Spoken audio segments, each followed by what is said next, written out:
It's Hump Day, halfway through the week here, and this is another edition of Mic'd Up here on Pittsburgh Sports Live, Pittsburgh Sports Now, and all throughout the Now family of networks. I'm Mike Asti, and I am joined again by Alan Michael Saunders as he continues to fill in for Mike Vukovcan as he's on vacation. And Mic'd Up is presented, as always, by Martin Lawn Services. Doug Martin can be called at 412-849-5894. And Doug also should be proud of me because without our sign and logo with Mike being gone in his little home studio, I have that number memorized, actually. I'm not even looking at it. I have that number memorized right up here. But again, 412-849-5894. The Pirates, once again, end up in a blooper reel. So they started off the season playing better than some would have expected. Some got excited. Some were waiting. And they were waiting for the team to start losing again, as they've been. They're waiting for the season to get really, really bad again, as it's been. And that's included some blooper reels. And that now includes Ke'Bryan Hayes, who has been their star. He has played well. He's played well since returning. He has been that player to watch. Alan and I actually discussed yesterday if he can bring you to the ballpark even while they're losing. He still seems to be the face of the future of the franchise. But last night wasn't his proudest day. We're going to discuss that, and we're also going to talk if there is a backup quarterback controversy. So there always has to be a goalie or quarterback controversy in Pittsburgh some way. They have the starter coming back. Is there a backup QB controversy that maybe could lead to the next season after Ben?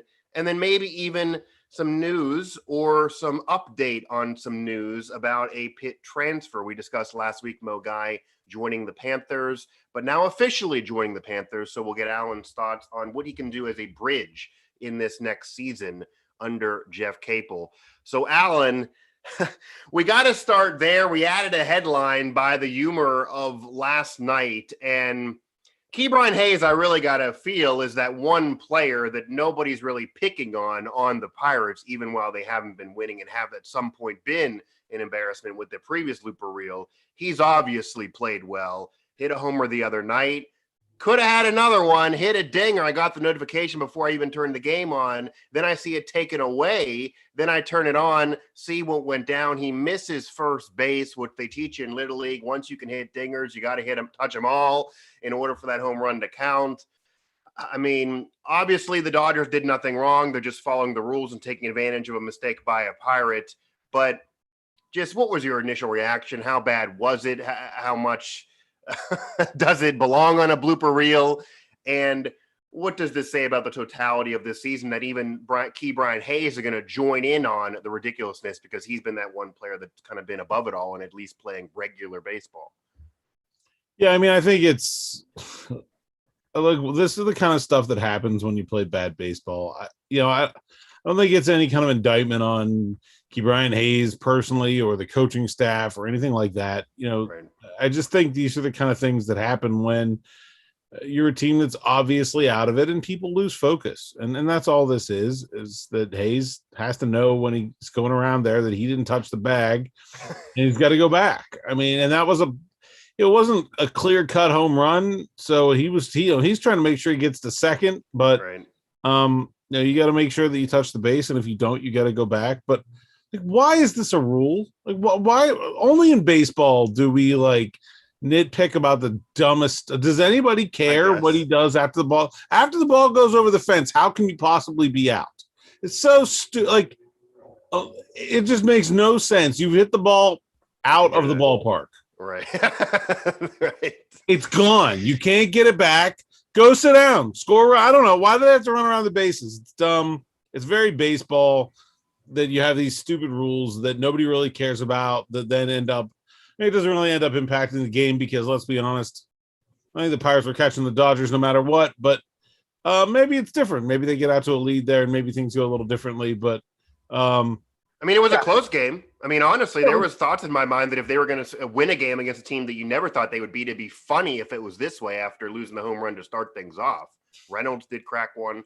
Yeah. Do you see any hope of any of these rules? Because we've seen this a lot the last couple of years with these, let's say, kind of dumb rules kind of matriculate themselves and create this blooper reel headline or something like that. We've seen we've discussed this on past shows. We've seen a lot of no-hitters this year. There's been discussion of moving the mound forward. Any hope of any of these rules or anything, whether we like it or not, being changed by Major League Baseball. We saw rules change last year because of a pandemic, and then they just revert back once the pandemic kind of subsides, or they can. Yeah, I mean, I don't know. They changed the intentional walk rule, which is kind of similar to this, where they kind of just the way that things have always been done is the way it was, and they saw a way to maybe speed the game up a little bit and let guys just go to first base and not make the pitcher throw 4 balls. I'd say that's kind of in the same realm as making guys touch all the bases. And I understand it makes sense. Like, you have to touch all the bases to score any other time, but you hit the ball out of the park. That's good enough. No one can catch it. And no one can catch it. Right. Unless they're climbing into the stands. Actually, that'd be the better rule change, is that you have to touch all the bases and the ball's live even out. Like, the guy has to like climb into the stands to go retrieve the ball and then maybe have a chance to throw you out at home. If the ball's dead, it's a run. I don't care what he does. Can you make the amendment that we get rid of it if the ball is a home run? You don't have to touch them all unless Torrey Hunter is the center fielder or something like that. Because if you recall, he had that one Spider-Man catch many years ago where he literally basically bended his back and probably would have caught that one if he was in his prime. I think just just to anger like all the baseball truists, I think it should be you hit a home run, stare it down the entire way from the batter's box, throw your bat over the pitcher's head to somewhere near second base, and then just turn around and go back to your dugout. I think maybe they should make it where you hit a home run, and if your bat flip is quality enough, you get another one. If you hit the ball over the fence, it should be a run every time. It's dumb. It's dumb. It sucks that it happened of all players to Ke'Bryan Hayes, which makes it more of a national conversation than if it was just player X potentially because the Pirates got made. It would be just more LOL Pirates if it was like Phillip Evans or something. Right, but now this is laugh out loud. Ke'Bryan Hayes. If you saw the videos nationally, a lot of this the word Ke'Bryan Hayes was in there. They wrote his name in there because he's a known player who's going to get some engagement more than other Pirates. It sucks that it happened to him. You do got to touch them all. I don't know if I have any hope of that role leaving. The having to throw 4 balls was stupid, but in baseball past, there has been times where a pitcher threw up the 4, was going to intentionally walk someone, had to throw the 4 balls prior to that rule being changed, and one of those balls was wild, and that changed things, of course. So maybe baseball keeps things in for just ridiculousness and some culpability on the players. Mic'd up here on PSL, PSN, and the network, we have Alan Mike Saunders that I just saw that he threw up there in the Zoom, as this is Hump Day here. Mike, what day is it, Mike? Hump Day, as I am Mike Asti. And yeah, unfortunate for Ke'Bryan Hayes. That's one home run he won't get back. But boy, if it had to happen, it was going to happen this year. You can be really, really bad, but you don't have to be really, really embarrassing. And maybe that's a dumb rule, but it's just the totality of just the embodiment of this season. I do want to move on now, though. SteelersNow.com has, of course, been covering the Steelers throughout the offseason. We're going to cover the Steelers into the season. And yesterday, a lot of the focus, he was in our Zoom media sessions that we'll get up here on PSL here in the coming days. Mason Rudolph talking about his future, talking about his thoughts when Dwayne Haskins was brought onto the team. We actually discussed it on the show yesterday. You guys can find in the mic'd up section here on the playlist of PSL and over there in Steelers Talk on SteelersNow.com, that he still feels like he's the quarterback of the future. He still wants to start in 2022. He likes Dwayne Haskins. He understands bringing him in, but he still feels like this is his team behind Ben, and he is the legit backup. Some think Dwayne Haskins coming in with his talent could overtake that, whereas Mason had the experience, played well in the one game last year, of course had more time the year before, but then him and Duck were switching off based on some injuries. Is there a legit backup quarterback controversy? Can Haskins be the backup, Mason end up as number 3, which obviously would bump Dobbs out? Mason Rudolph is the only one signed for 2022, which I think people are forgetting. Ben is not even right now signed to be back, but who do you feel will be that starter in 2022? And is there a QB controversy with Mason Rudolph and Haskins right now? No, I don't think there's backup quarterback controversy. I think Mason Rudolph is the Steelers' backup quarterback. I think he's deserved that. I think he played very well in his game last year. He certainly played better in his game last year than any of Dwayne Haskins' games in the last 2 years. Sure. And so as we sit here on June 9th, there's no chance that anyone other than Mason Rudolph is the Steelers' backup quarterback. can Dwayne Haskins play his way into that conversation? Maybe. I guess that's kind of what I'm asking. It would require a really, really strong training camp and preseason, I think, to get him, to that level. And one of the things Mason Rudolph talked about yesterday when he spoke with the media was that, he's really comfortable with Matt Canada in this offense, having spent a year where Matt Canada was the quarterback's coach, seemingly sort of spent most of his time working with the backup quarterbacks more than he did with Ben Roethlisberger. And so Rudolph really has a step ahead when it comes to learning this offense. And I feel like we just talked about this yesterday, but I mean, the whole knock on Dwayne Haskins was not being able to learn the offense in Washington. So let's see how he does. I mean, he's not the third string quarterback right now. He's the fourth string quarterback right now, at least in my mind.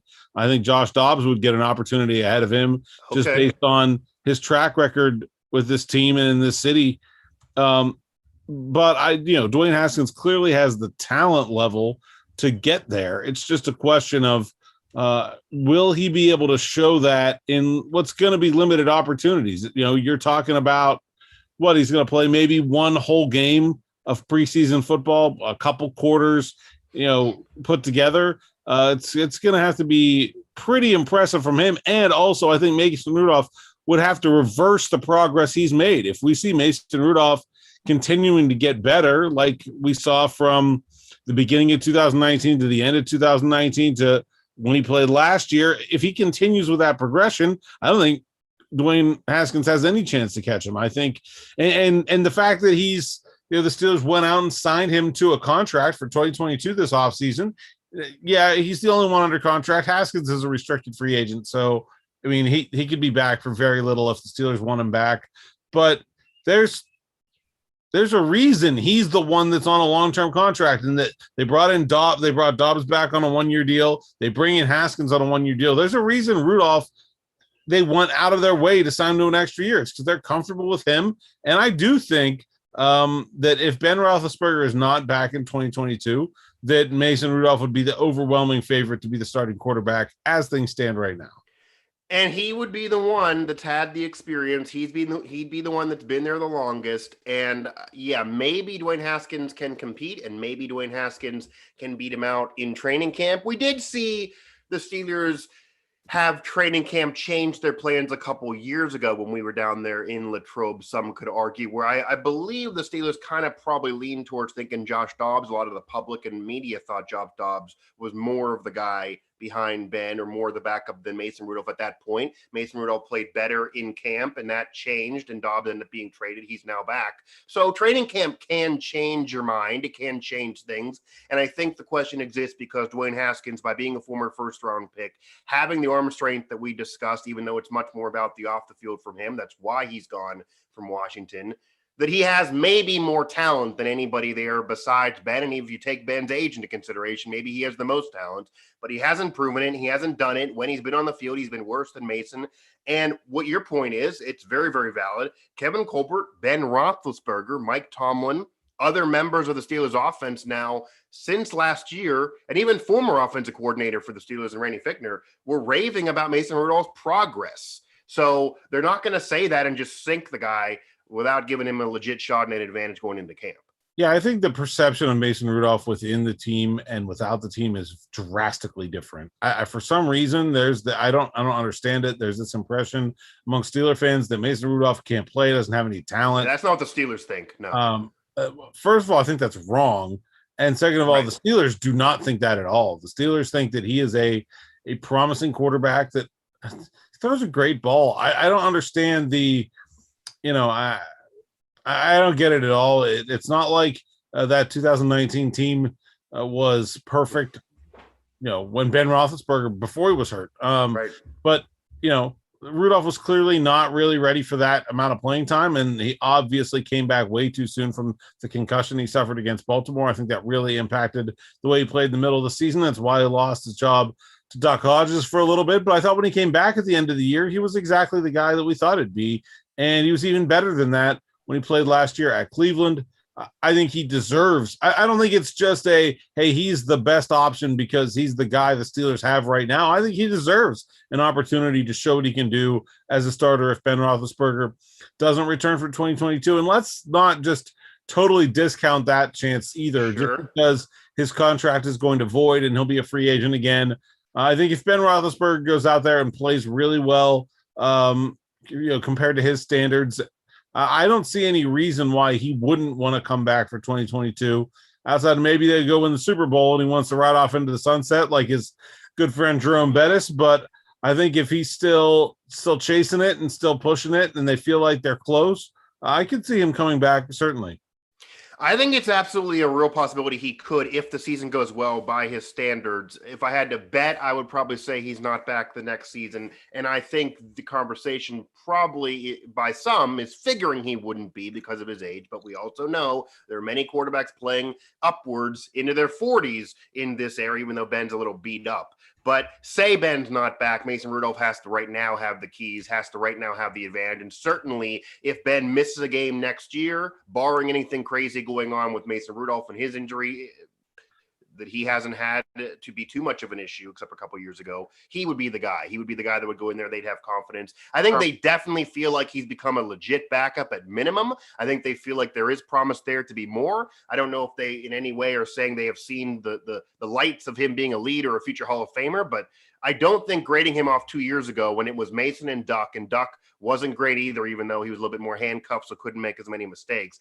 I don't think that's fair to throw on Mason Rudolph by any means at all. So for people out there saying he's had his chances, he just flat out sucks, I don't know if that's in any way fair to say. I don't know what you're watching. That's not what the Steelers think. Yes, he hasn't, dominated games, but he played really well in that Cleveland game, certainly good enough for them to win, certainly better than Ben played in those last 6 weeks of the season. So Mason Rudolph is the backup right now. He has the edge, and I'd imagine he'll play if Ben doesn't play next year. And a very high likelihood, if I get to throw that little pie out there for percentage, I would say the highest likelihood for me is Mason Rudolph starts week 1 in 2022. But we'll get your takes here on Steelers now. We'll throw up a poll here throughout the day to see what you think. Mason Rudolph, Dwayne Haskins, Ben potentially back, somebody else. And when they draft, maybe they bring in a veteran, even though it seemingly hasn't been happening besides Haskins.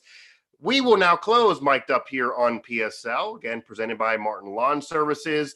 With Alan, your thoughts on Mogai now being a member of the Pitt Panthers, has 1 year left. He is a transfer from Stony Brook. He has the size that they're looking for, especially with Justin Champagnie and Xavier Johnson and Tony being gone and those exodus the past season. This is still a Pitt basketball program that's in flux, that needs to bring in more next year. Doesn't seem certainly to be this fantastic season that some are looking for, but he certainly could provide some hope and a stopgap to make next season competitive that without him, I don't know would necessarily be the case. Yeah, I think it's really interesting that when Jeff Capel started his time at Pitt, his big move was he went out and he got 3 freshmen, and 2 of those 3 freshmen were underclass freshmen that reclassified. So when Au'Diese Toney and Trey McGowan's played their freshman seasons at Pitt, they were 17 and 18 years old. They were supposed to be high school seniors. And as the team let's be honest, the team kind of fell apart over the last season with Johnson and Tony transferring and some guys that also transferred from the underside of the roster. Jeff Capel really had an opportunity to rework things in a significant way, and he's gone about it a little bit differently. They look at the 5 additions for this team now. There's a junior college player. There's a couple of transfers, and those transfers are seniors. Mogai is a senior. Right. And even the one freshman they did bring in, Nate Santos, he's the opposite of those guys. He's a prep school. He took a prep year. So he's going to be 19 as a freshman instead of 17 or 18. And so Jamarius Burton, I think, will also be a senior, depending on whether he's eligible this year or not. He could redshirt and then have another year. But this is now a team that, if you look at it, has less upside and talent than those teams, those first couple teams that Jeff Capel had, but it's more experienced. And I think that's good. I think that's good. Teams that go far these days have that. I think the theory is that it's going to be more mature too. I think you saw this team that had these wild swings where they go out and they beat Florida State and then they lose to Nichols, and and fell apart with off the court chemistry issues last season and had that huge collapse down the stretch 2 seasons ago. I think that's what Jeff Capel is looking to. He can fill 5 spots with 5 more freshmen or dip into the class of 2022 and see if he can get a bunch of guys to reclassify, come up a year. This is a older, more mature team. Mo Guy is an elite defensive player. He's not going to score a ton, but he has good size at 6'9". He's a rim protector and a shot blocker. He was the America East Defensive Player of the Year last year. And so, look, that's not exciting, but I think it can be effective. And I think you're going to see a more disciplined Pitt team, maybe a little bit better on defense, probably not with the same level of athleticism and high-powered offense ability, but we didn't always see that come through on the court when it came to wins and losses. It seems like for all their ability, they didn't really play up to that level over the last 3 years. And so I think they're going a bit of a different route here. They're going to go with some more mature guys that are a bit more established. And I don't know. We'll see how it works out for them. I think they still have plenty of talented players on their roster as well. Don't get me wrong. I think Will Jeffress was a 4-star recruit, the top player in Pennsylvania in his class. Is certainly a young player that they can still hope on. Femi Odukale had a very promising freshman season looks like he'll be the team's point guard. But overall, I think this is this will be the oldest and most mature team that Jeff Capel has had. And I think there's something to be said for that, especially in a college basketball world where it seems like, continuity is hard to find. Nobody has a bunch of 4th and 5th year guys, but Pitt does have a bunch of older players that they've collected. And now it'll be Capel's task to put them together and build them into a team that can work together. I think really to have a successful program and certainly to get to that peak and have extreme success in this culture is going to be bringing in transfers, by bringing in experience, even if the experience has not always been with you. Because we have seen recently the one and dones are great. That did win some championships for some Hall of Fame coaches, but those don't guarantee any level of tournament success. And having experience and having players that have been around the block and are mature, as you're mentioning, can lead to success. Look at Baylor's title. That's experience winning that championship despite talent there as well. So that certainly can be great for the Pitt Panthers this year. I don't think anyone's expecting this year to be a wow factor, but I do think this year can be a season that Jeff Capel maybe can go to bed at night when he talks to his wife and family and maybe doesn't have to have as much pillow talk about, these kids. Or can you believe what I'm dealing with right now? Like maybe a little easier of a season at the dinner table. And I would imagine even, yourself and others, you might not have to cover who likes each other personally. And if they can hang out after games, like that might not be a story. It's going to be, we're forming the team, we're playing basketball, we have a chemistry, we're going to get along. And if we don't, we're not going to let it bleed onto the court that some could argue did last year, with that being such a conversation of relationships with players and coach and Tony and Capel, etc. I don't know if Capel's going to have to worry about his relationship personally with any of these players, but there's not a star like there was with Justin Champagnie. There's just a lot of solid players, and at least Mo Guy does bring that size. They need to fill the size and can be that rebounder that I think they are. I'm not sure you'd have said at this time last year that Justin Champagnie was a star, though. I don't think he would have been. That's very fair. Yeah, so maybe a guy like John Hughley or Will Jeffress or Femi Odukale turns into that star that it doesn't look like Pitt has, but that's fair. Can certainly develop into one. I think that's very, very fair. Absolutely. And Justin Champagnie started red hot, had that great first half, dissipated a little bit, and of course now looking at the pros. But yeah, that's very fair. I don't know if a lot of casual fans even knew who Justin Champagnie was 2 years ago or before last season. And then he became a player that for a while was being talked about an ACC Player of the Year. I don't know if Pitt's going to get anyone in that conversation, but they certainly could have somebody emerge. And Akali and a few others look like maybe they are emerging toward the end of last season. That'll do it for this Hump Day edition of the show. Thanks for joining us. We'll be here with you throughout the rest of the week. So again, check out all the sites, especially head over to SteelersNow.com for that poll. I want to hear what your thoughts are on the Steelers backup position and who will start in 2022. For Alan, Michael Saunders, I'm Mike Asti. That's it for Mic'd Up on Pittsburgh Sports Live, and of course presented by Martin Lawn Services. Contact Doug Martin at 412